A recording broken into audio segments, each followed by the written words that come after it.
So we just showed that the set of all real numbers is uncountable, right? We use Cantor's diagonalization argument. So we'd like to now understand what types of results does that lead us to? What other types of sets are uncountable? Well, remember, we said that if you're able to form a bijection between two sets, then they're going to have the same cardinality.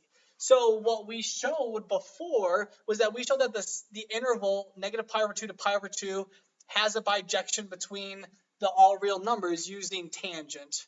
So we know that the set from negative pi over 2 to pi over 2, this has the same cardinality as the set of all real numbers. So if this is uncountable, this interval is also uncountable.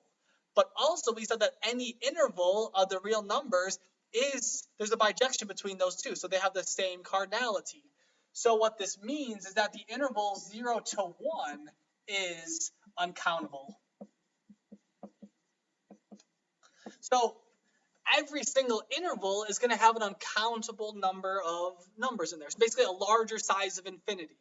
There's going to be more of these between 0 and 1 than there is of any integer.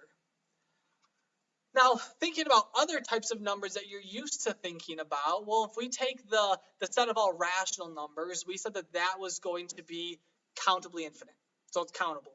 But what about the set of irrational numbers? Well, let's think about how do we form the real numbers? Well, the real numbers, this is going to be formed as the union between the set of all rationals union the set of all irrational numbers. So I think this is how they do irrational numbers. I don't know, but so the set of all real numbers is the union between these two sets.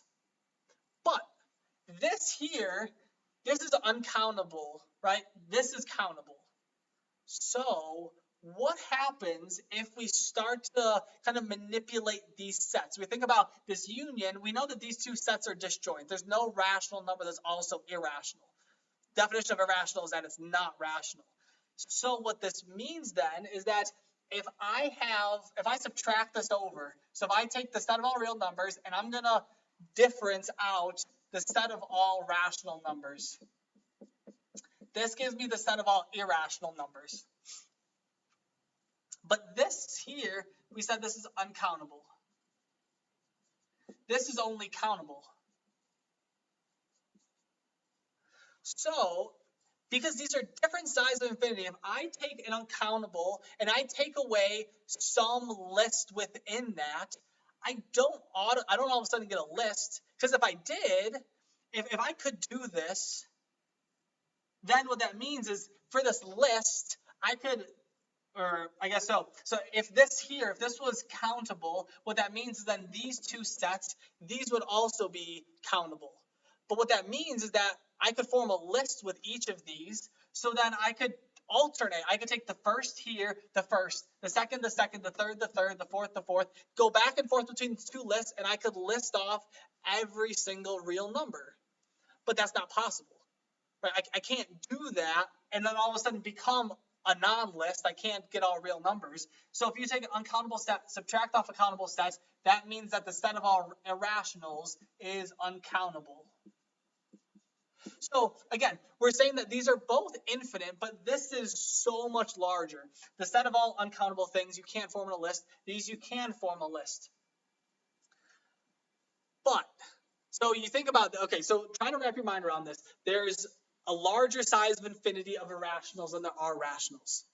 So between any pair of rational numbers, you give me any two rational numbers, what is going to exist between them? Well, between any pair of them is an irrational.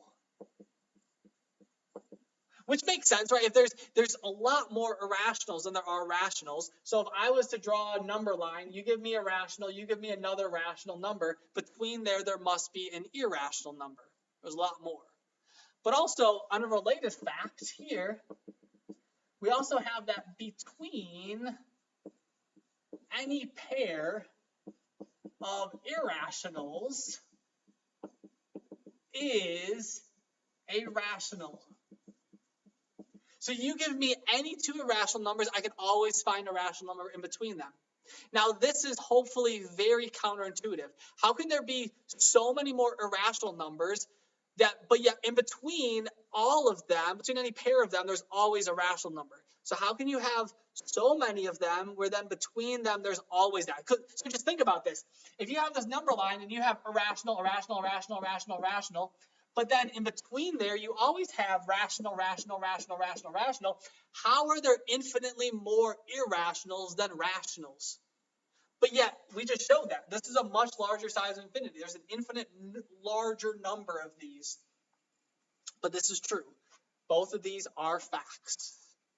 Mind-blowing facts. Facts nonetheless.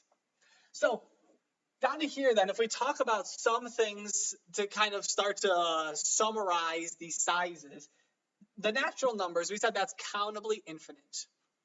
Real numbers, we said that's uncountable. Now, also, we said a whole bunch of other sets. We said, like the rationals, for instance, are countably infinite. Set of all algebraic, those are also countably infinite. So we can keep getting bigger and bigger, but they all have the same sizes. Is there a set with a cardinality larger than the natural numbers and less than this? So is there a set that has a cardinality between these two? Or is it this weird jump where you're either countably infinite, you either have the same cardinality as the natural numbers, or you jump up to the next size of infinity and you're at all real numbers? Is there any way that we can find middle ground between these? So next video I'll discuss what this would be.